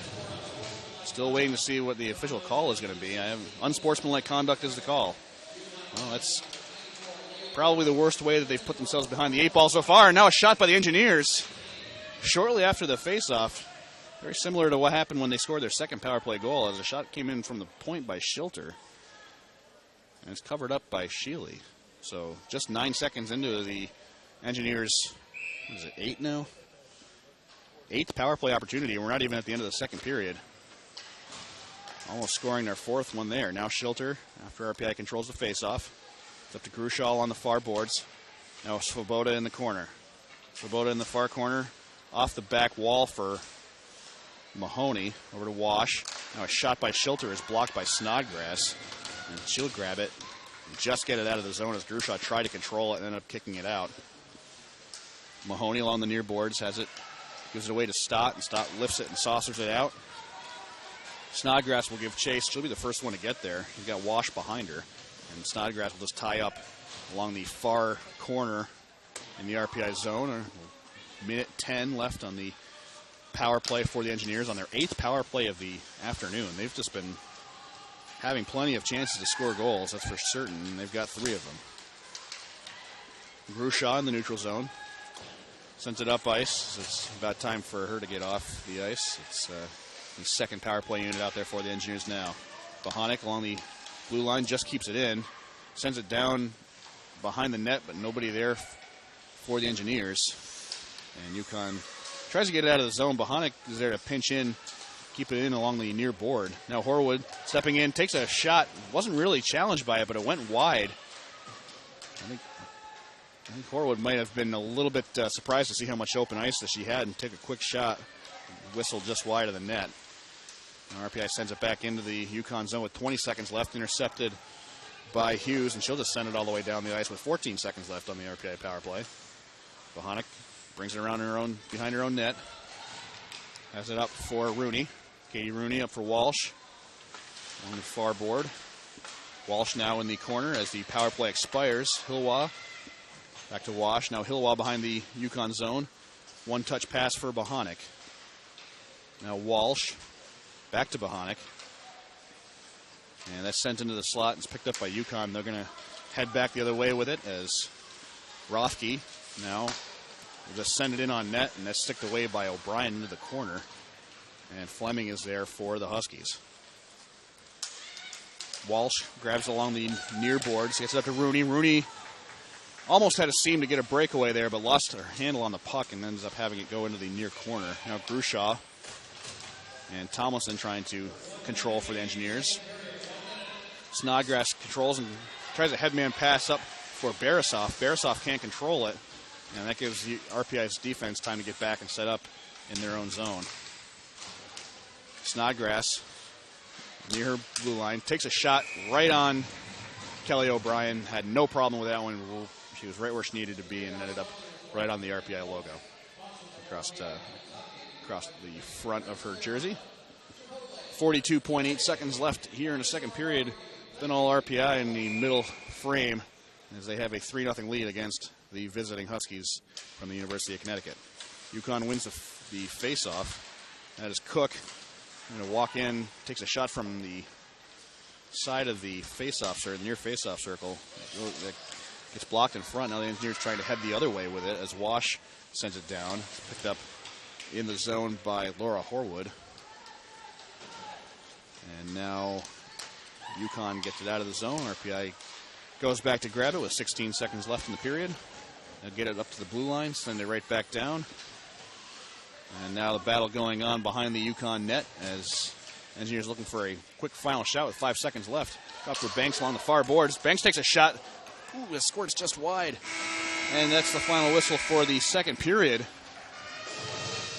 RPI taking advantage of the many opportunities that they've had on the power play. They've had 8 of them, all individual, none of them coinciding with one another. That has put the Engineers on the power play for 16 minutes of the 40 that we've had here in this game. They've taken only 1 penalty themselves, so the discipline factor here, a major reason why the Engineers holding a 3-0 lead in this game. Shots on goal are 19-14 in favor of the Engineers, and UConn holds a 17-16 edge in faceoffs. One item of note is that the Engineers have had 8 full power plays in this game. They've only managed 6 shots on those power plays, but 2 of them have found the back of the net, so maybe quality over quantity here in this one so far for the Engineers. Scoring in the second period, Alexa Grusho, her second of the year from Ali Svoboda and Catherine Schilter on the power play at 2:22, made it 1-0. Then Catherine Schilter scoring her first goal of the year from Lauren Wash and Alexa Grusho at 5:48 on the power play, making it 2-0. Then an even strength goal at 12:23, Alexa Grusho with her second of the game, third of the year from Whitney Wren and Laura Horwood. So that is the scoring so far in this contest. We'll take a quick break, and we'll be back with a recap of last night's contest between the men's hockey Engineers and the Bentley Falcons. That game will be repeated in just a little bit here.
Now she'll have to go behind the RPI net herself. Has Grushaw on. Gets it over for McDonald. And now McDonald behind the RPI net into the far corner. Gets it up for Snodgrass. Now leaves it in front. And the shot taken at the top of the slot by Knutson is gloved down by O'Brien. She'll hold on for the whistle. Certainly looks like UConn is starting to move their lines around a little bit as Snodgrass and McDonald, their top two scoring threats, are now playing on the top line together along with Knutson. Face-off won by UConn. Stott keeps it in the zone. Pushes it up for Beresov. Now back to Stott at the blue line. She goes across for Cook. D-to-D pass. Sends it in for Snodgrass, and Cook again then tries to work it down, but it's intercepted by Wren. Now RPI heading back 2-on-1. Wash now moving with it. Wash takes a shot, just misses the top of the corner there of the net. So heads into the far corner instead, and the Engineers lose control. This is UConn now moving it out of their own end. That is Campero along her own bench. Comes back for Stott. Stott loses it, though, has it fall off her stick, and Rooney almost with a quick break off of that, but UConn able to recover, and they're heading back down into the RPI zone. Fleming scoop it down behind the RPI net. Puck comes back around to the point for Lurch. Lurch takes a shot. Went behind O'Brien, but she might have kind of redeflected it herself. Ends up just to the right of the net. She made the initial save, but didn't know where it ended up, and ended up just wide of the net. UConn maintaining possession. Lurch along the far boards has it taken away by Rooney, and Rooney will just backhand it down ice. This should be icing on the Engineers, and the whistle blows with 17:45 left in the third period. Very different UConn Huskies team than we saw in the first 40 minutes, as they are certainly moving with a purpose, and they're gaining an awful lot more puck control than they had in the first two periods. Engineers probably would be doing themselves a favor to stem this before it starts getting a little bit out of hand, as the early part of the third period, all UConn. Banks moves it out of the RPI zone, gets ahead for Rooney, who taps it on from the seal. She'll give chase. No icing on this one, as Engineers get their new players out on the ice. That is Rothke now for UConn, moving it out of her own end. Gets it up to Lurch. And it's given away along the RPI blue line. Now Walsh heading the other way with it. This is Walsh stepping in. Takes a shot. Hilwa with a shot. What a wide open net. Now Bohanek tries to take a shot. She whiffs. Walsh with a shot. Now Hilwa again with an open net. Can't get a handle on the puck. As RPI with several good opportunities to score there. Shuley doesn't have her stick. She's going to have her defenseman go over there and grab it for her as the puck ends up out of the zone. RPI still with it in the neutral zone, however. Walsh taking in, takes a shot that goes wide of the net to the left of Shealy. And now Harris moves it ahead, and now a penalty, I believe, coming up on the Engineers. If this is a penalty, it's going to be just the second one of the game for RPI, and it is Alexa Grushaw skating off as she tripped up her player right in front of her in open ice in the neutral zone, just near the RPI bench. So just RPI's second penalty kill of the game. They are 1-for-1 thus far this afternoon. Holding on to a 3-0 lead, however. This is going to be a crucial kill for RPI, as they don't want to let the Huskies back into this one. Lum with it. Takes a shot from the top of the slot. Loose in front. Plenty of traffic, though. Mahoney ends up coming away with it. She sweeps it to the far boards. It's picked up by Knutson. Knutson around the back of the RPI net up to Burris. Burris to the point for Lum. And it's taking a shot that's deflected in front. UConn can't get a handle on it as the rebound came to Knutson. She couldn't get her backhand on it. Ends up in the corner. Mahoney grabs it. And she ends up put down on the ice, and now we've got a penalty coming up on UConn, and this is exactly what we were talking about earlier. A holding call ends the power play well early, as they had another minute 23 left on the penalty to Grushaw. But a holding call against, looks like, Kayla Campero, as Mahoney tried to get the puck, work the puck out of the zone. ends up squelching the rest of the Yukon power play, and now we skate 4 aside for the next minute 23. Engineers win the face-off in the Yukon zone. Horwood tries to drop it back. There's no one there, and Lum will give chase. Lum now with it in the near corner of her own end. Up for Snodgrass. Snodgrass, cross-ice pass up to Caitlin Hughes. Hughes drops in as they enter the RPI zone. Now Caitlin Hughes behind the RPI net, drops it in with a centering pass. Was picked up in the slot by Horwood, and she'll bring it out herself. And then action here at Houston Fieldhouse as Horwood gets it down ice quickly. Pass looking for Wash is intercepted by Caitlin Hughes. And now Hughes behind her own net.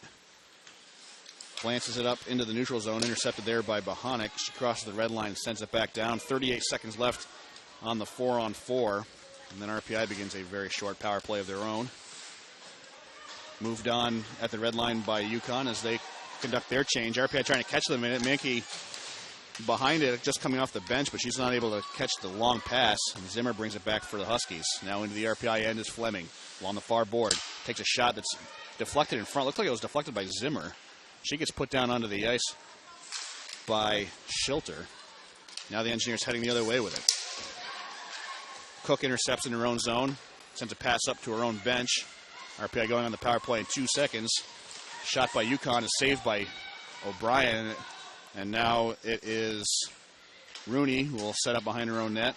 Moves it up to Svoboda as RPI on a very short power play. Just 25 seconds left on this one as Yukon sends it down ice. And Banks will try to get set up, but she's met there on the forecheck by Margaret Zimmer. RPI now moving forward with it. This is Grushaw. Pass across the seal for Schilter to Mahoney. Mahoney now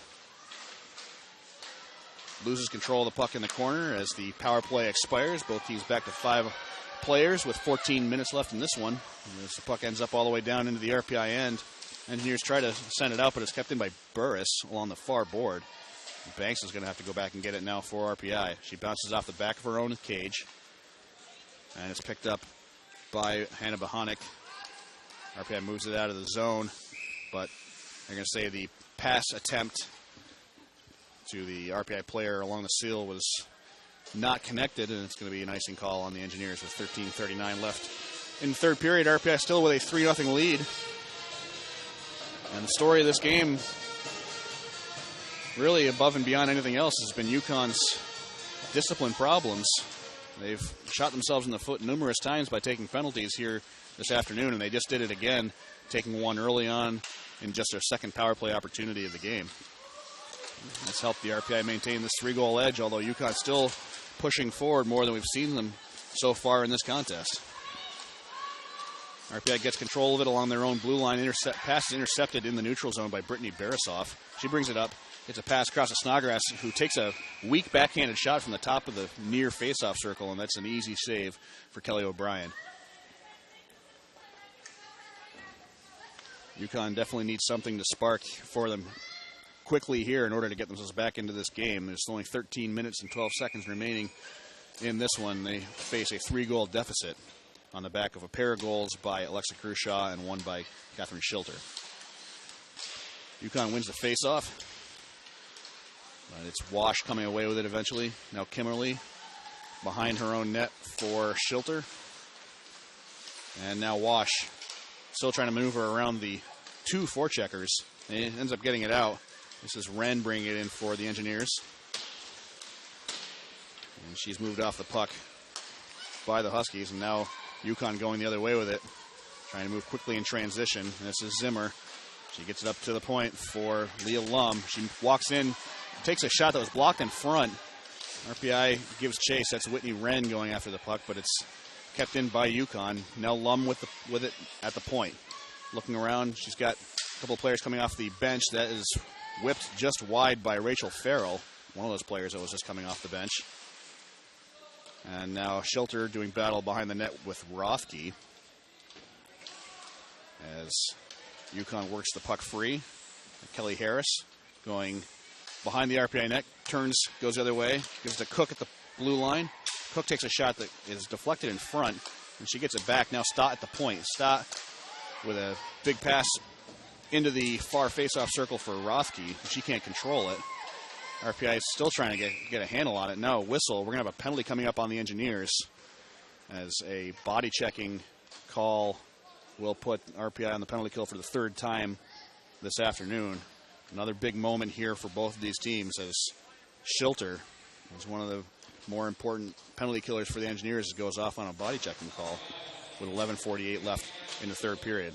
Engineers still with that 3-0 lead. They've got a penalty to kill right here and a golden opportunity for UConn to help claw their way back in. If they want to get back in the game, they need a goal quickly, and a power play is a great opportunity. They control the puck off the face-off. Lum up for McDonald at the point. Now Lum again moves into the top of the slot, fakes a shot over to McDonald, whips one wide. That one whistled well wide of the net. Now up to Lum at the blue line. She sends it across for McDonald. McDonald skating back into the point at the top of the slot, takes a shot. Another shot comes in from UConn at the far boards, kept in by Lum. Those two shots went wide or were blocked in front, and now the Huskies again with Lum and McDonald playing catch along the blue line. McDonald sends it down low. Another shot comes in and is gloved. No, it's not gloved up by O'Brien as Union works the puck free. Now McDonald back up at the blue line.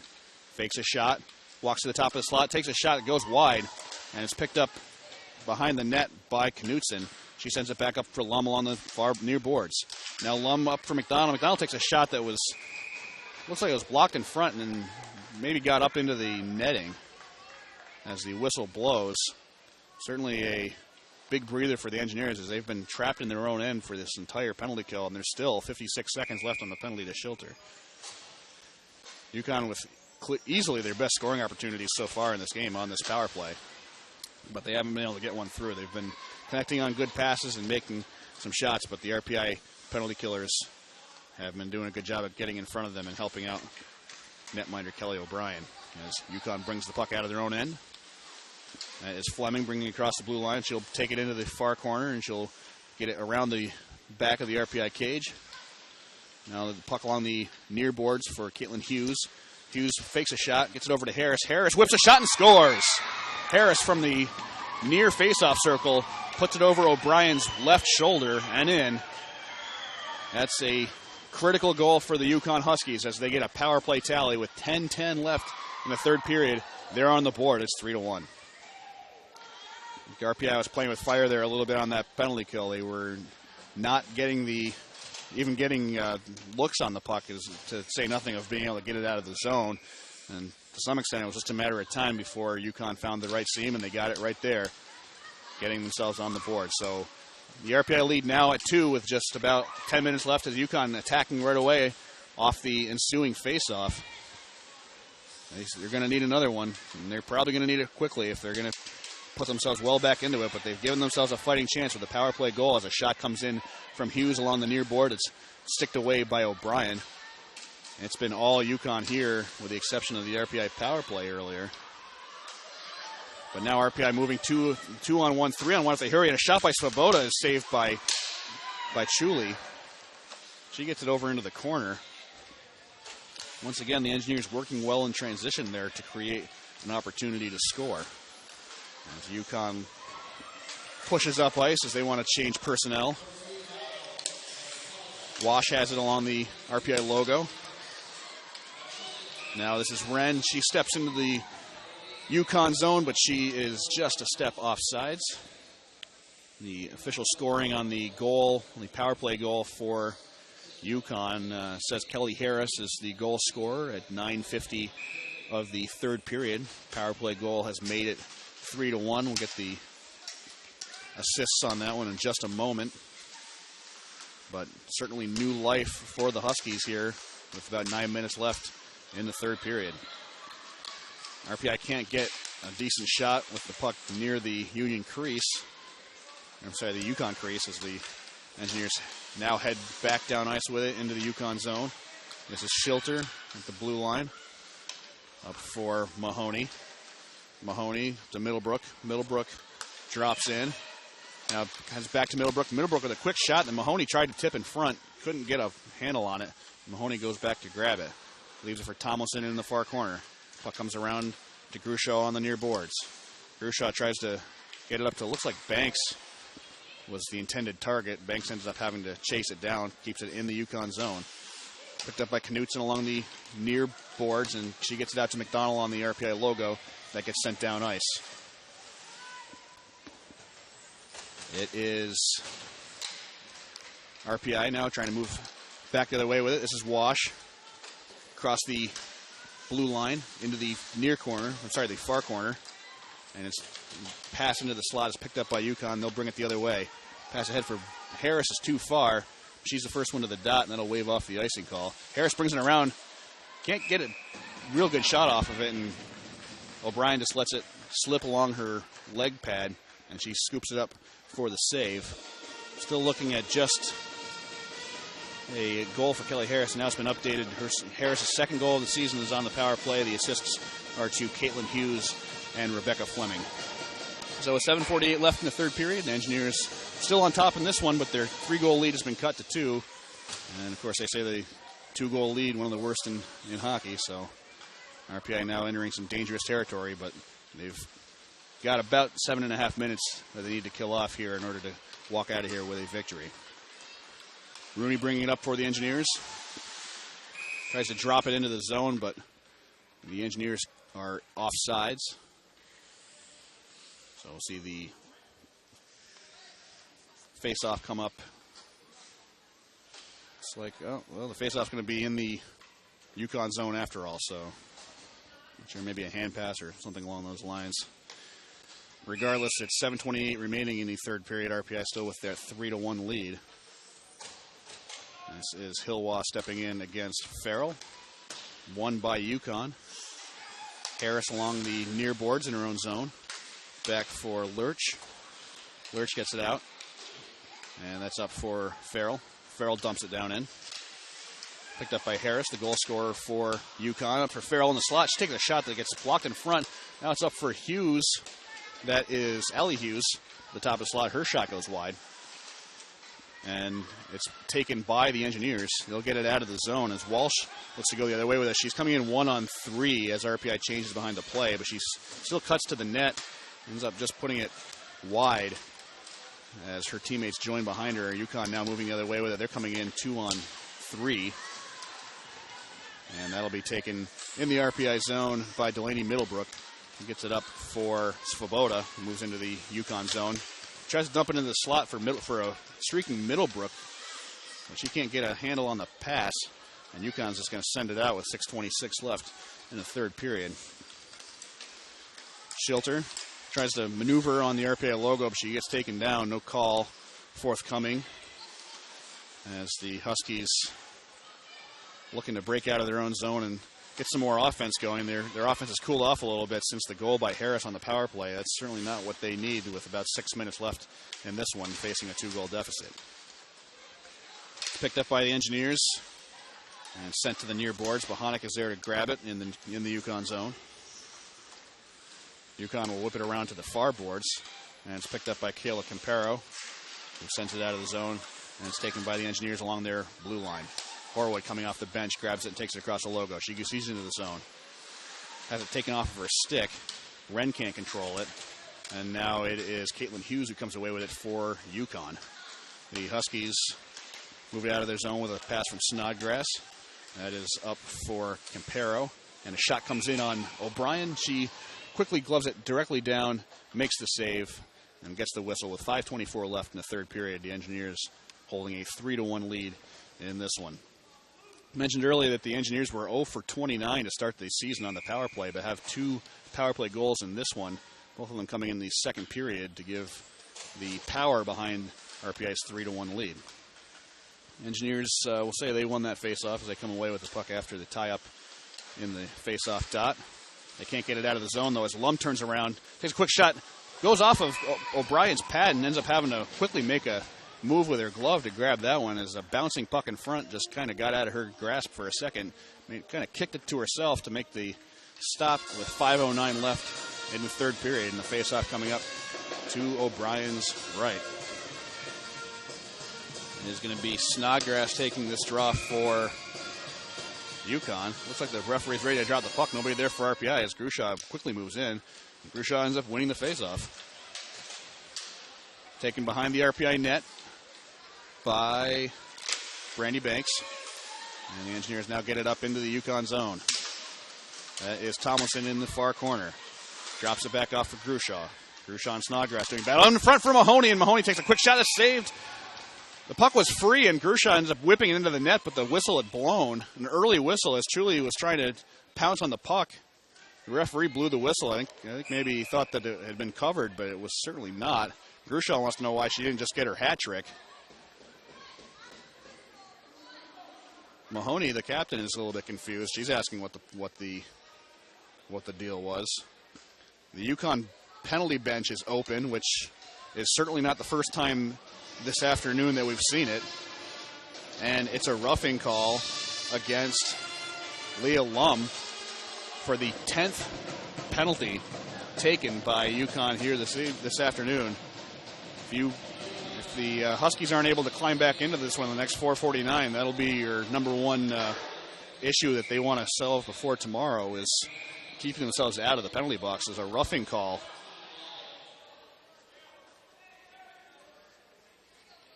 Is going to be the call, although the Engineers are still going to be wondering why the whistle blew so quickly. Now Grushaw wins the faceoff for RPI on the power play. Across for Shilter. Now Wash up for Mahoney. Now back to Wash at the blue line. She has a D-to-D pass to Shilter, who drops quickly for Grushaw up to Shilter. Now back to Wash. Wash takes a shot that goes through everybody. Looks like they're going to put this one out of the zone, as they're going to say that Svoboda was standing there in the crease. That's going to bring the face-off to the neutral zone with 1:45 left on the penalty to Lum. And 4:33 left in this game. Engineers win the face-off. It's Shilter. Now Grushaw on the red line. Puts it up to Wash. Wash can't grab the pass, and it ends up in the RPI zone, as the Engineers have control, but they're moving in the wrong direction. Now Mahoney with it along the red line. She'll bring it into the zone. Has Farrell behind her, but she brings it back, just drops it back for Shilter. Shilter across for Wash at the top of the far face-off circle. Now Svoboda down low. Tries to feed it in for Mahoney, but Julie's just gonna jump on that one for the whistle. 1:14 still left on the penalty to Lum, and 4:02 remaining in the third period. RPI with a 3-1 lead. They'd certainly like to add to it here, give themselves that 3-goal cushion back, and pick up their third power play goal of the season in the process. RPI's second power play unit now out on the ice, as Yukon wins the face-off. And they can't get it out of the zone, as it's kept in by Bohanek. And now a battle for it in the slot. Yukon comes away with it. They'll send it down ice, where it's sticked down by O'Brien. And Banks will set up behind the RPI cage with 3:44 left in regulation. RPI still hold on to that 2-goal advantage. Forward sends it down ice. Chuli behind her own net. Moves it on for Fleming. Bohanek is also there as she pushes it down for Wren. Now Wren behind the Yukon cage. Looking to turn around. She's doing battle with Jessica Stott. Now Mankey along the near boards up to Banks at the blue line. Back to Mankey. Mankey back for Horwood. Now Banks takes a shot that goes off of the defender in front. Now Wren. Wren gets taken down. No call behind there as she was taken down in front. Now a shot just in front by Mankey. I think it might have gone off the post, but it's swept wide by Chuli. And now a battle in the near corner. Gets up to Banks at the blue line. Banks a cross-ice pass for Bohanek. She dumps it off as she heads off on a change. Whitney Wren now with Stott along the end boards. Mahoney coming around on the near boards.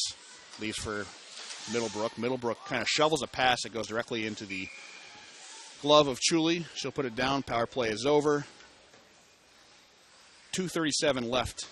And it's fair to say Yukon needs a goal probably in the next minute or so in order to give themselves a shot.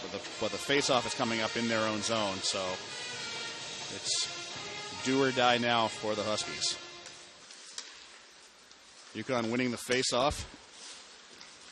Knutson trying to get it out of the zone.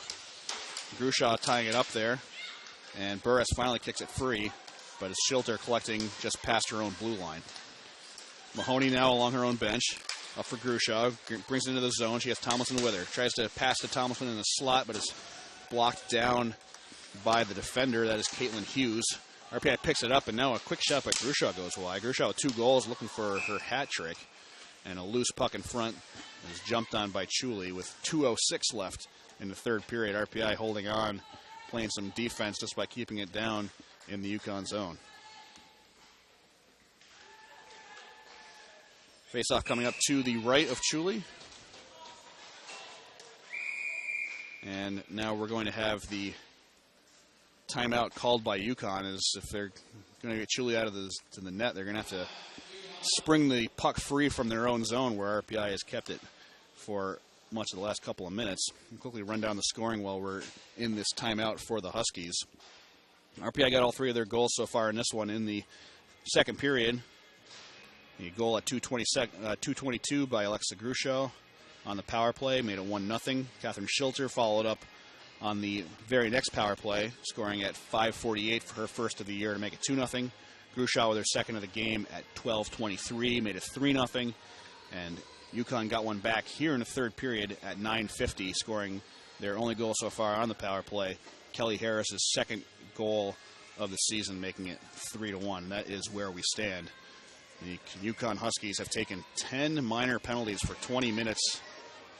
That is looking like it's going to be the killer for them here this afternoon as they face a 2-goal deficit with just 126 seconds remaining in regulation. Wash and Burris will be taking the draw in the Yukon zone. One by the Engineers as Horwood takes a quick shot after it goes back. And that ends up going wide, but Horwood doing battle behind the Yukon bench.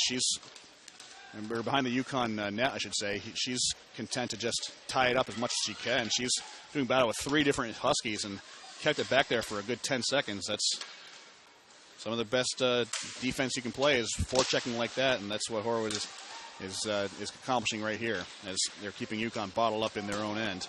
Yukon doing everything they can just to get it out, but they still can't gain the RPI zone. McDonald now having to go back in her own zone to grab it. She passes it up for Knutson. Knutson looking for Burris on that one, but it's taken by Banks. Now Banks in the far corner of the RPI zone. Leaves it for Wren. Wren just looking up for Wash. Wash puts it out of the zone. That's scoring down. Now Mahoney can grab out an empty net the other way, and Mahoney just drops it off for the Engineers. That's going to do it. With 1:07 left in the third period, the Engineers take a 4-1 lead as Mahoney was all alone in the Yukon zone with no goaltender. Just slips it right into the net, and the Engineers are going to snap a 15-game winless streak here this afternoon. They take a 4-1 lead. It's been a long time coming for the Engineers. Their last win was at Union I shouldn't say last January, but this past January, which was last season and a very long time ago. But it's looking like it's coming to an end here in the final minute of play. The Engineers back on top by 3. And they've certainly earned it in this one, although they had an awful lot of help from the Yukon players who took a number of penalties that were ill-advised and ultimately very costly, as RPI now just holding the puck down in the Yukon zone as they get set to celebrate their first victory of the season. Yukon gets it out.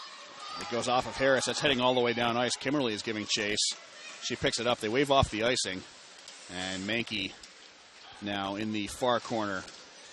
Swoboda can't get it out, and it's just sent back down in on a strange shot by Rachel Farrell. O'Brien wasn't quite sure where it was at first. Looked behind her, wasn't there. Ended up being right at her knees. And the faceoff comes up in the RPI zone with 22.2 seconds left in the third period. Hilwa and the Engineers lose that faceoff. As Fleming won for the Huskies. RPI gets it out of the zone. Raspa sends it down ice. And Chuli is there. She'll just send it around with 6 seconds left now. And Walsh falls down trying to grab the puck. Yukon gets it out of the zone up to Marcario. She's not going to be able to grab it, and there's the final whistle. Engineers finally back into the win column as they put away a 4-1 victory over the visiting Yukon Huskies. They did what they had to do to put themselves in the win column. They got themselves a pair of power play goals to finally break that bad streak. They've broken another bad streak by winning here this afternoon for the first time in nearly 10 months. But for RPI, a step in the right direction on both of those fronts as they take the 4-1 victory in this game. And they'll be facing off with these very same Yukon Huskies tomorrow afternoon at 2 p.m. here at the Houston Fieldhouse. Certainly a big win for RPI. Any time you break a winless streak, it's going to be a big win. Now the goal for the Engineers is to grow on that, and that starts tomorrow afternoon. My offensive engineer of the game with 2 goals is going to be Alexa Grushaw. And defensively, you have to tip your cap to Kelly O'Brien, who came in with some pretty rough numbers overall, but ended up with a total of 26 saves on 27 shots, including stopping 12 pucks on 13 shots in the third period. Run down the full scoring here. No scoring in the first period. Second period saw 3 goals, all by the Engineers. Alexa Grushaw scored her second of the year from Alex Svoboda and Catherine Schilter at 2:22 of the second period. Made a 1-0 Engineers. Catherine Schilter scored her first of the year from Wash and Grushaw at 5:48. That one also on the power play to give RPI a 2-0 lead. And then at 12:23, an even strength goal for RPI. Alexa Grushaw was with her third of the year from Whitney Wren and Laura Horwood. Made 3-0 RPI. Yukon got one back in the third with a goal at 9:50 from Kelly Harris. Her second of the year was from Caitlin Hughes and Rebecca Fleming.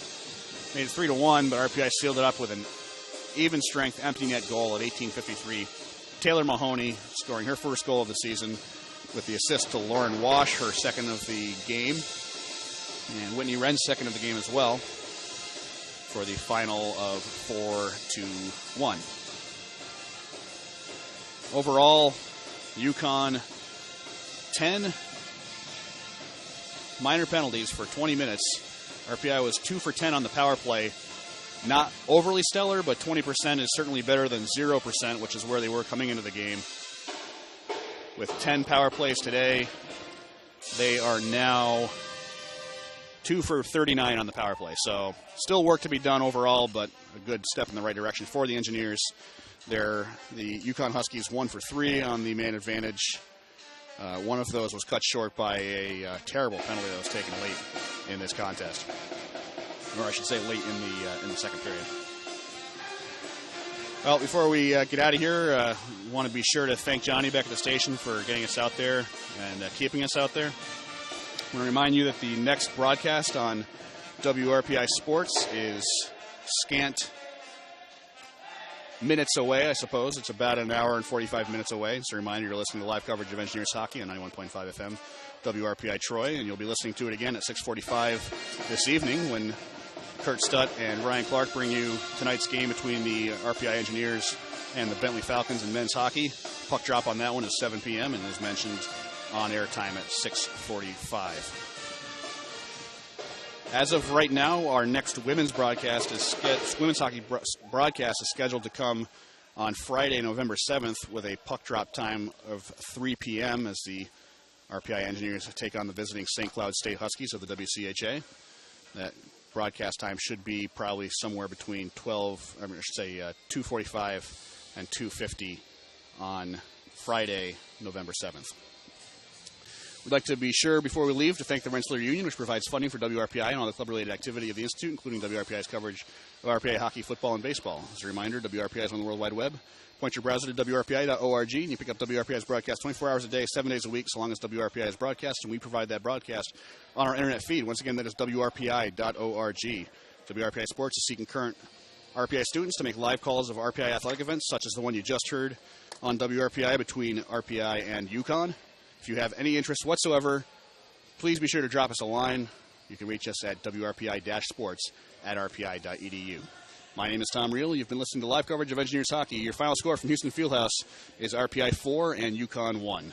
You've been listening to all of this on your home for RPI Hockey, 91.5 FM, WRPI Troy.